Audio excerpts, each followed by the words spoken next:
Hi, Hosanna here. I have shared a few ideas of what we do with our young kids, ages 5 and 3, and it is something that we have done since our older ones were this age as well.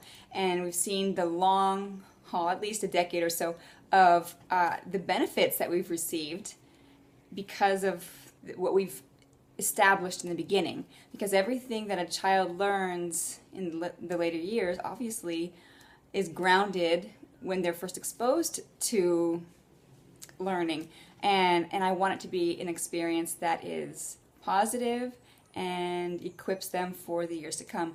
So two of the things that I consider before even breaking down what curriculum or books to use or activities to get them involved in, I look at, is it going to encourage them to want to learn, and is it going to give them the tools that they're going to need to learn? I don't necessarily break it up right off the bat by subject. Do they have their math and their history?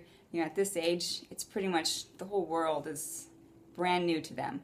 And so, as I explained in an earlier video, I look at the main ingredients that I specifically focus on for our kids as far as teaching them how to learn, because they're never going to learn everything they need to learn as a child, and life should be a lifelong process of learning anyway. So if they can learn how to learn, then it takes the pressure off of them and me and anyone else involved to try to cram it all in, and just helps them to be able to enjoy the process and get the most out of it.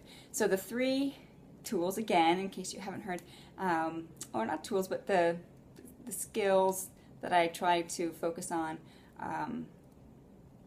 the areas would be habits, trying to develop in them, expose them to good habits, such as just some organization, or how to hold a pencil, or that could even be just the technical skills, how to write the letter correctly. Then there's the second one, which is character, and as they grow and learn, they're going to want to be able to sustain that, so they're going to need perseverance, they're going to need to know how to use what they're learning, and that all ties in with character. They're going to use it for what purpose? For their own gain, or is it for the good of others? Are they looking to use it in a way that's positive, or just to rule others and dictate over them? So that's where I bring in the character. And then the third point is exposure, just exposing them, exposing little new people to things that are great, things that are accurate and true, things that are delicious food and smells, and it could be music, it could be artists.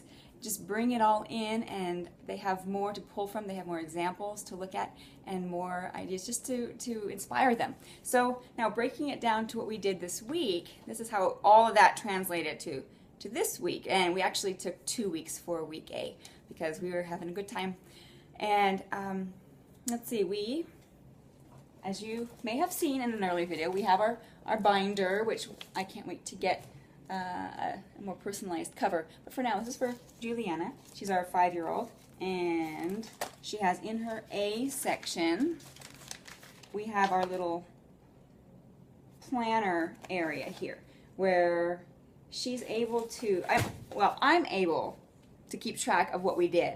So I can just mark down what we did, but also she has, it's a calendar system too, so she's able to see on Monday, September 14th, which is letter A, this is what we did, and even if she can't read now, she will later. I can benefit from it. But then she can also, if we go on a field trip, she can get, for example, we went to the Huntington Gardens, she could cut out a piece of the map and then glue it on here. So it's a little bit of a scrapbook idea, and then she checked, because she sees her older brother check marking things that they finish. She has made this part of her system. She checks off each day when she knows she's finished the day. I don't plan ahead of time. I don't write it down in here ahead of time, because you need the flexibility with young kids to just see what you end up with for the day. And so I just mark it in afterwards, or maybe even after the week is over, whenever I get a chance.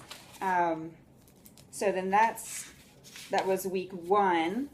And in the second week, we continued, and we had a birthday, which was Abuela's birthday, the grandpa, and we put it in there because that way she's able to remember when the birthday was, whose birthday it was, connect with that picture, and not just have it written, but it has enough room for that.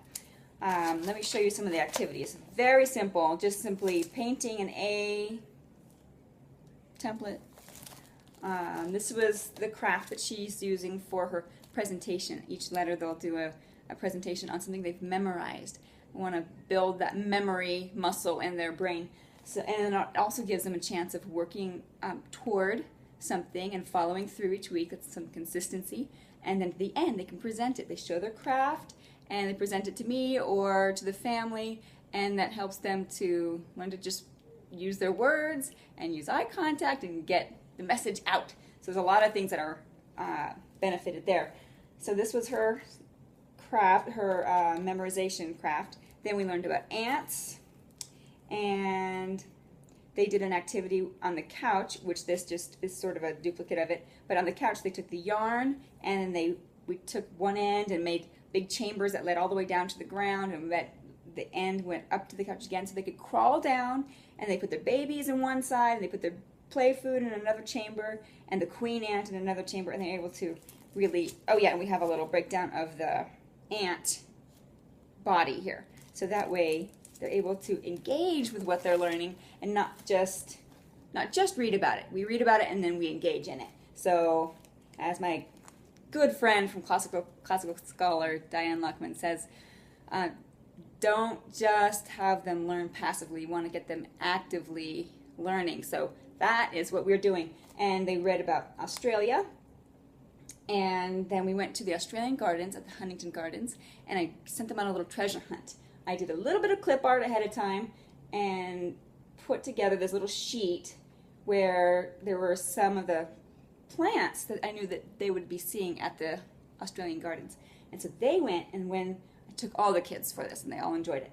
And when they found it, we sat in front of the bottle brushes or the eucalyptus tree, and then they sat in front and then they sketched it, and there's room for them to write anything in there if they want.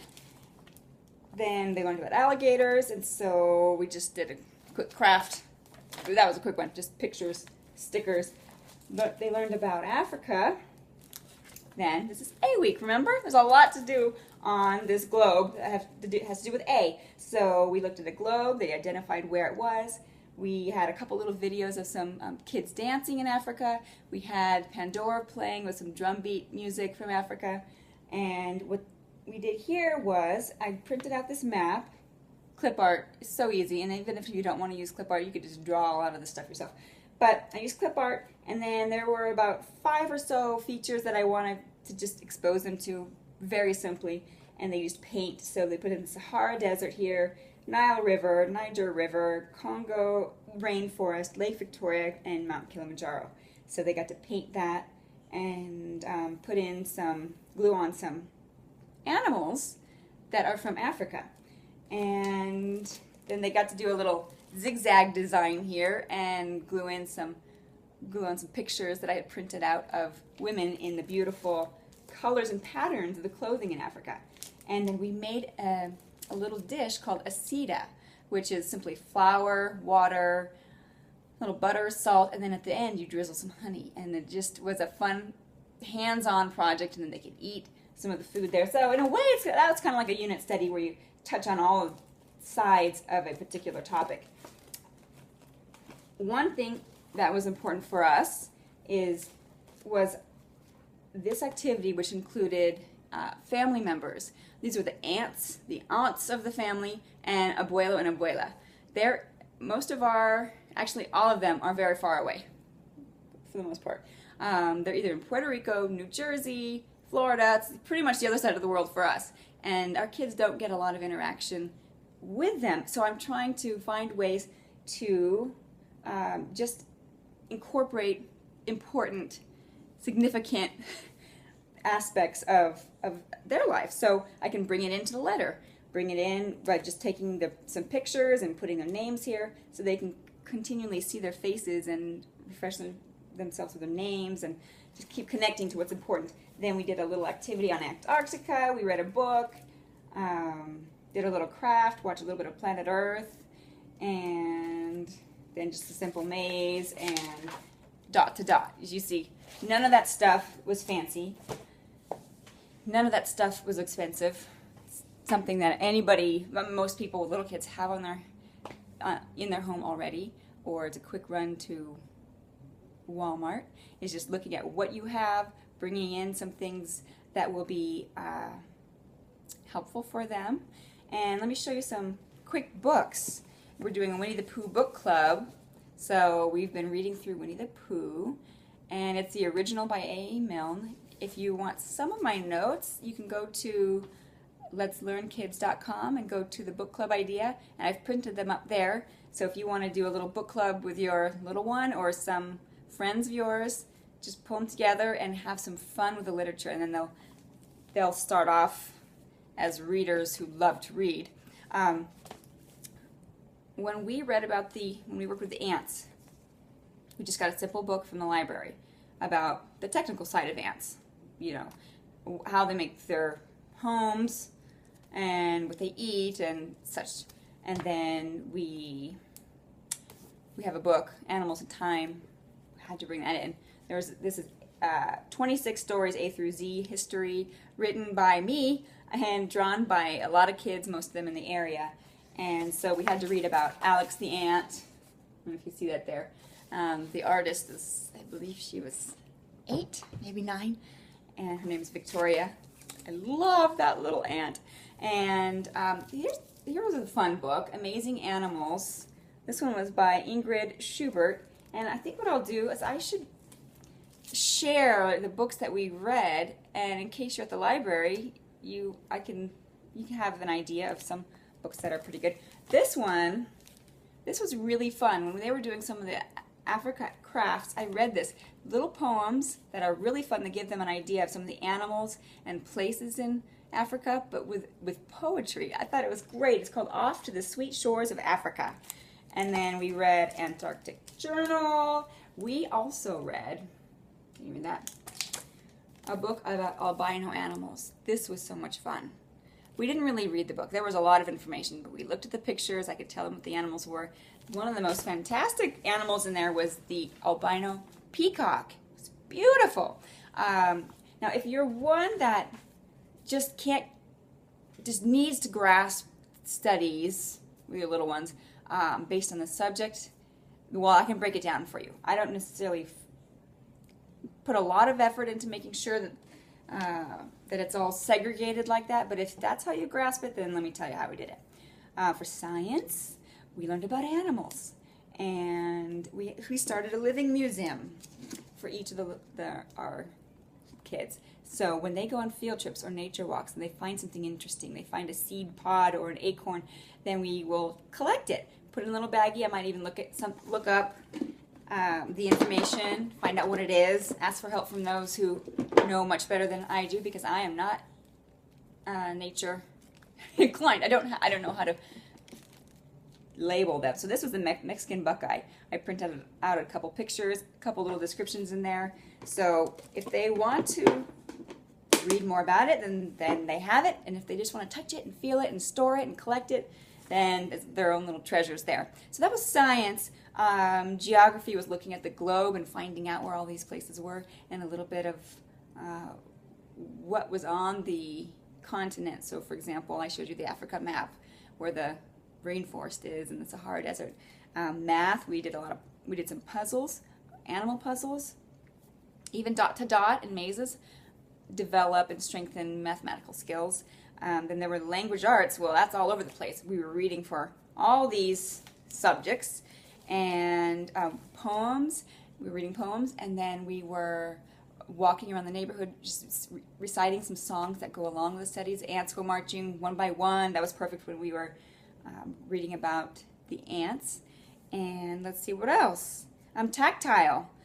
They have to touch. Kids, the more senses you can involve, the better. They were eating they ate the aceta that we made for the Africa craft activity, and then they were doing crafts for everything, and then they were reenacting the ants activities that the ants would do.